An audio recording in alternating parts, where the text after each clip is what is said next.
el formato que llama empresas públicas, formato para caracterización de redes internas de gas. Este formato básicamente es el formato que utiliza empresas públicas para legalizar instalaciones.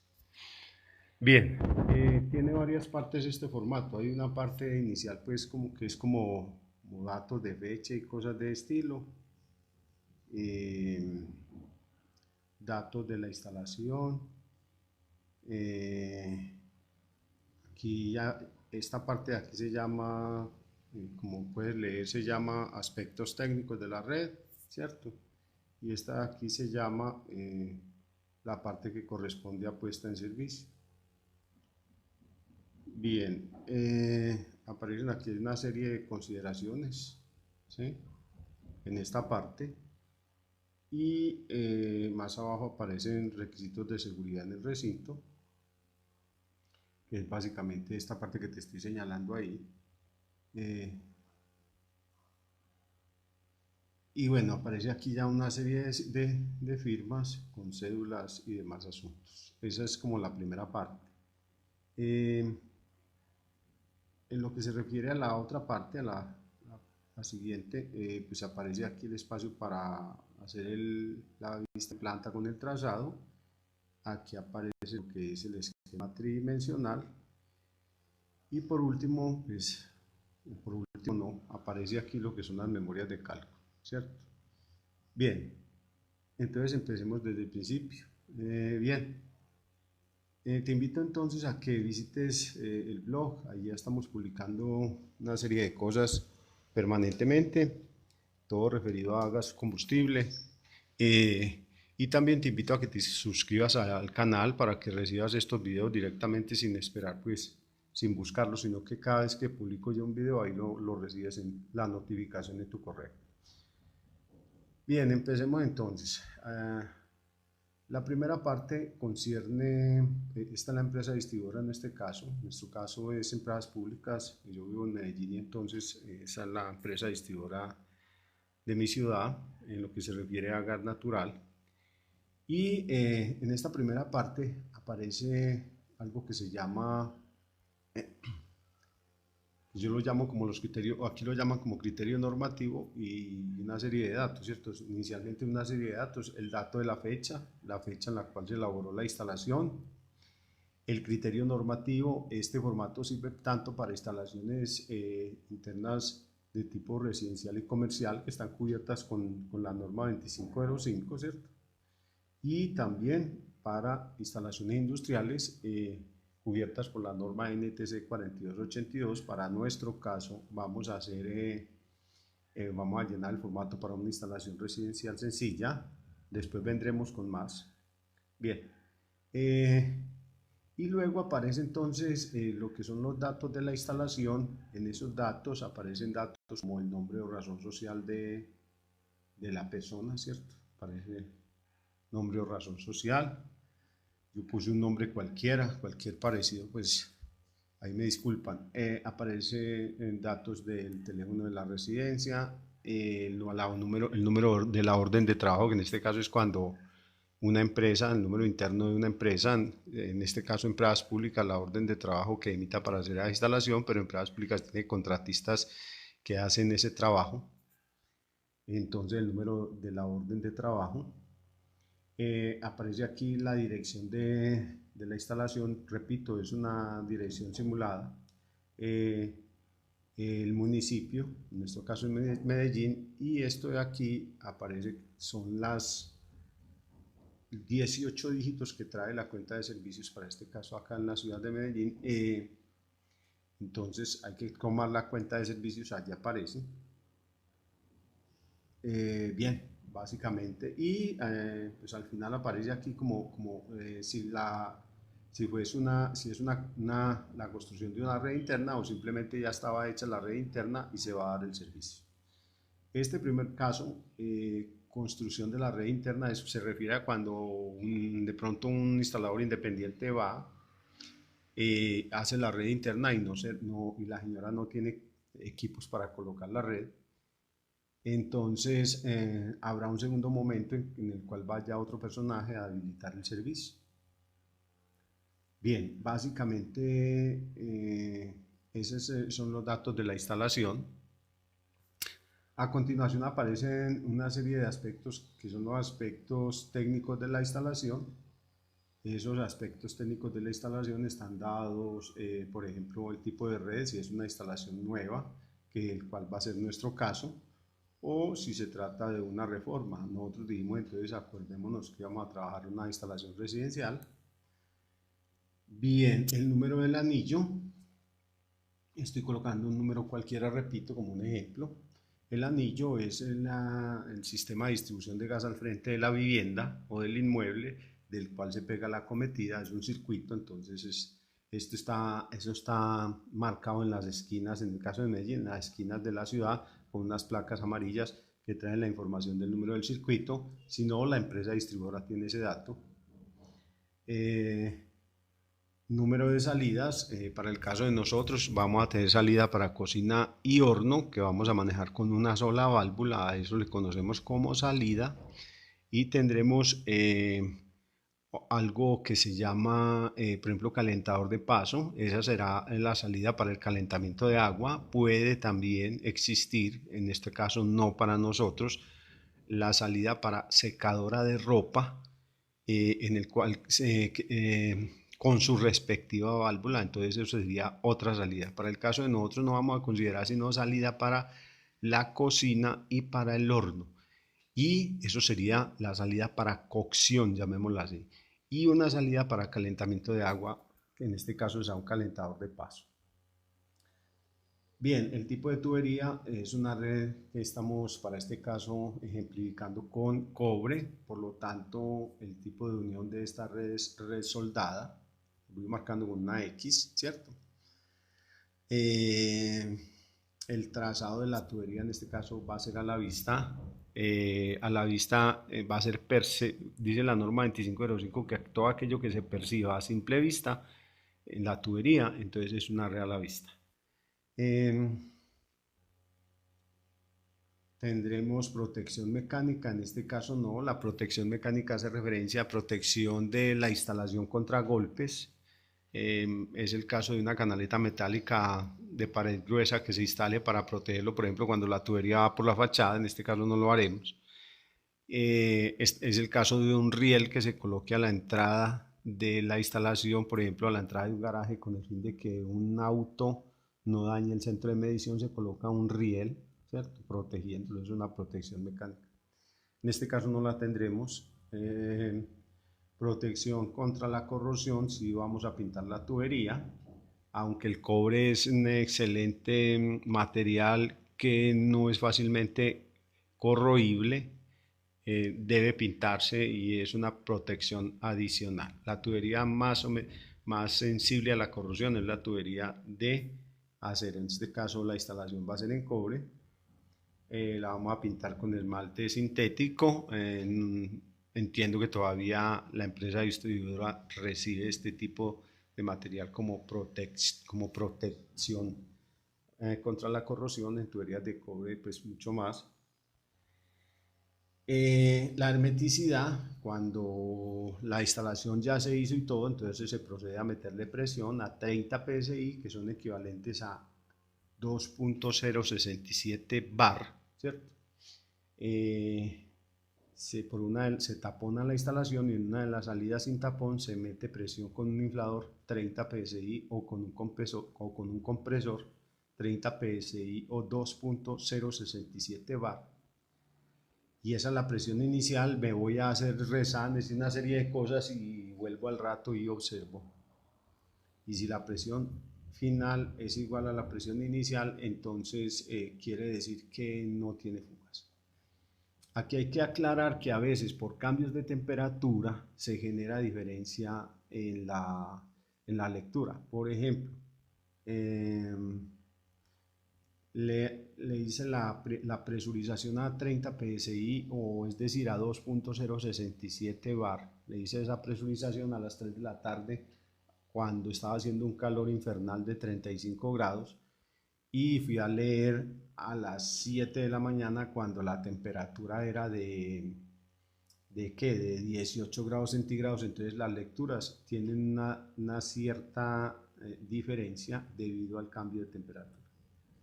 Pero en condiciones normales deben ser las mismas y la fecha en la cual se hizo la hermeticidad. Eso son la primera parte de los datos técnicos. En el próximo video continuamos. Que se suscriban al canal para que reciban directamente los videos sin tener que buscarlos. Cada vez que publiquemos uno, te llega la notificación de la publicación. Muy bien. Empecemos entonces. Bien, entonces hasta el momento hemos visto cómo se diligencia la parte de encima, cómo se llama el formato, cuál es la dirección, qué son estos datos de la instalación, ¿cierto? Bien. Y también vimos aquí esta parte que se refiere como a los aspectos técnicos de la red, ¿sí? Así se llama. Aspectos técnicos de la red se llama aparte, pero vimos nada más esta parte hasta aquí y paramos ahí. Ahora nos vamos a concentrar en esta parte. También es como la segunda parte de los aspectos técnicos. Bien.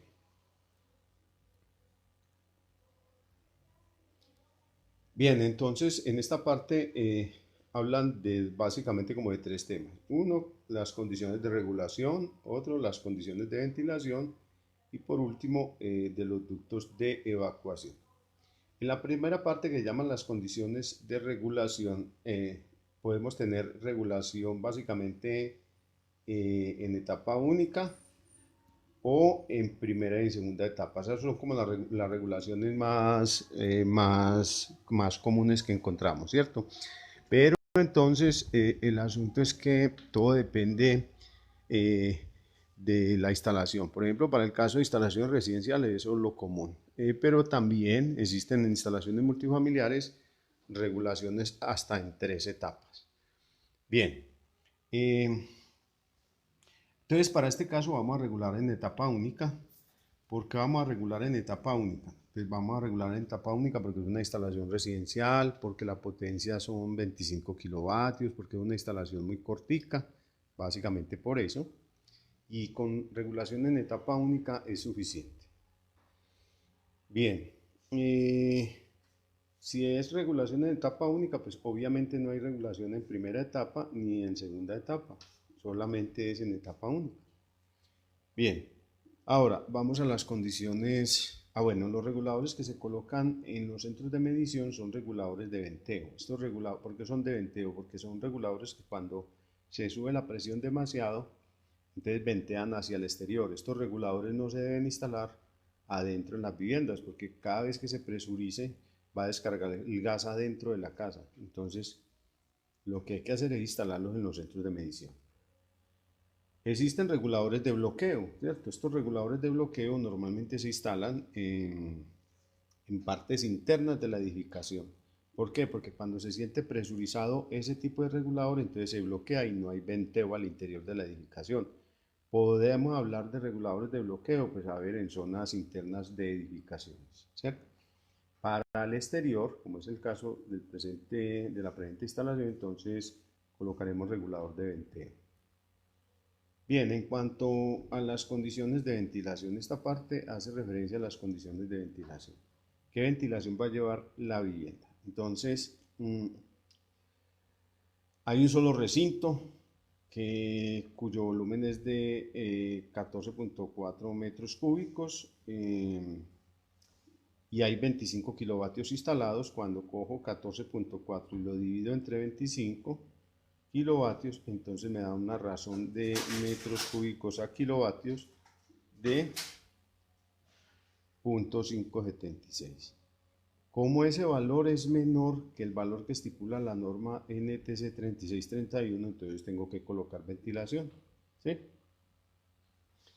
Aquí en esta parte de aquí donde me dicen el área de la ventilación, entonces tengo que colocar ventilación que tenga, voy a colocar dos ventilaciones, una superior y una inferior. ¿Por qué? Porque la instalación está, porque tanto la cocina y el calentador de paso están ubicados tanto la cubierta pues y el horno y el calentador de paso están ubicados en la cocina. Te voy a mostrar en dónde. Bien.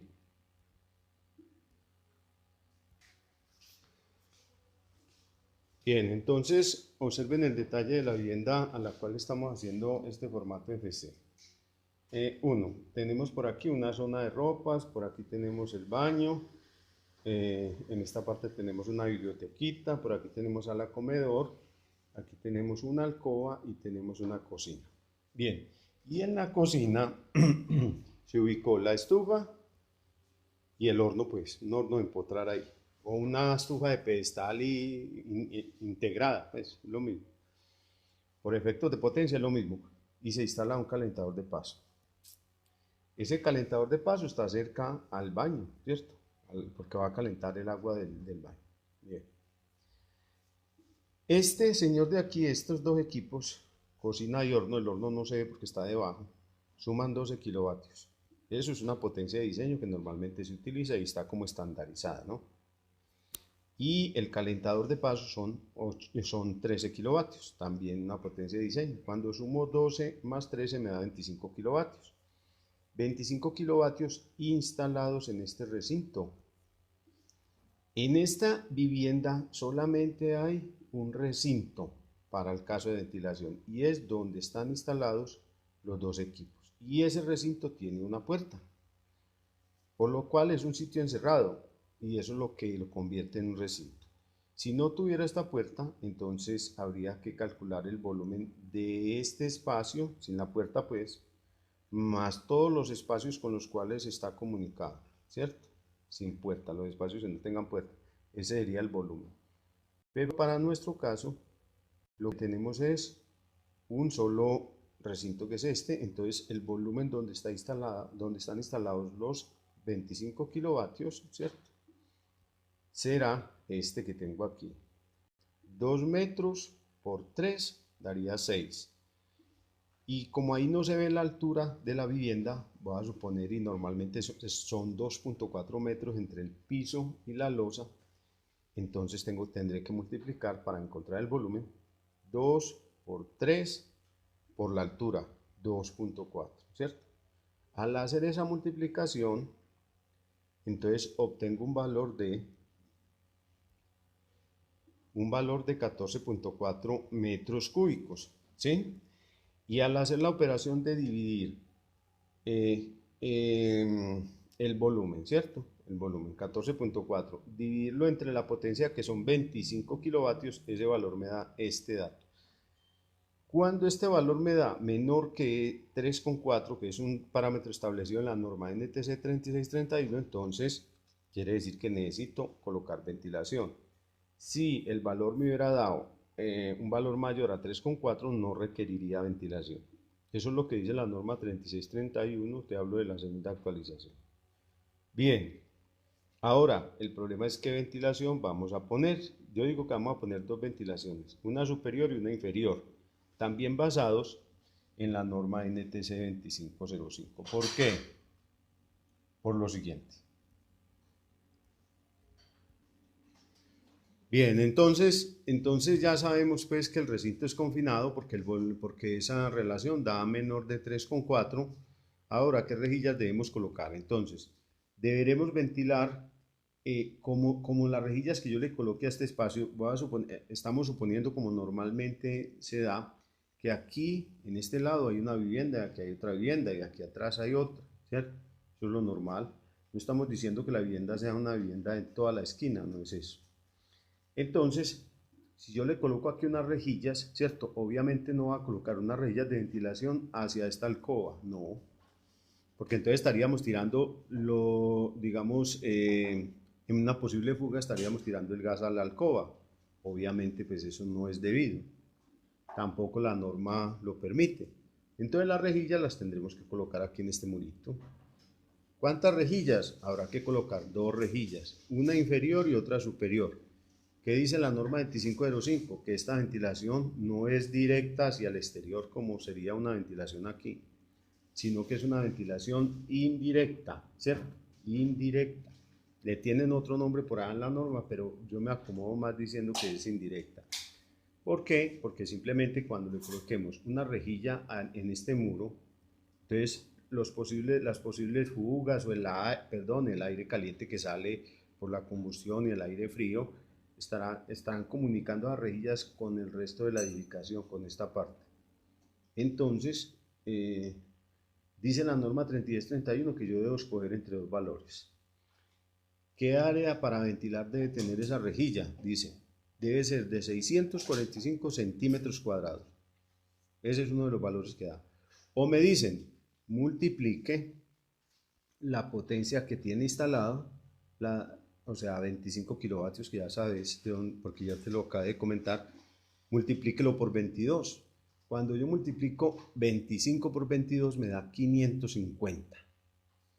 Debo comparar esos dos valores, 645 centímetros cuadrados y lo que me acabo de dar, 25 por 22. ¿Por qué por 22? Porque lo establece la norma.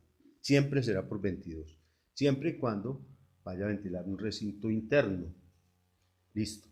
Al hacer la multiplicación me da 645, es mayor que 550. Entonces quiere decir que el área para ventilar este recinto de aquí debe ser 645. Bien. Por eso he colocado aquí este valor de 645 centímetros cuadrados.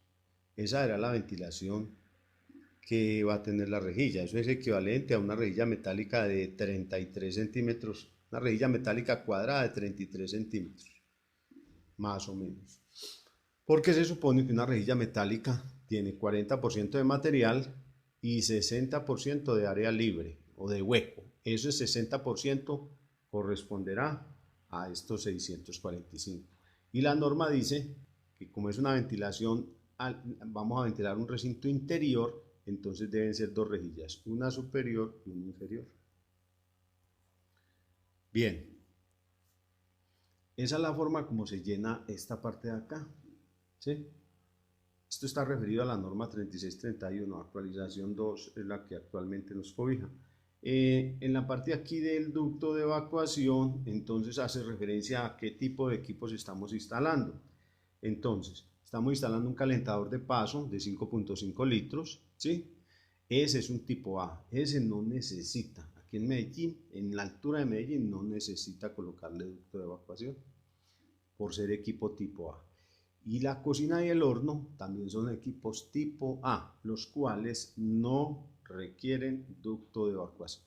Por eso ese espacio lo dejamos libre. Bien, hasta el próximo video.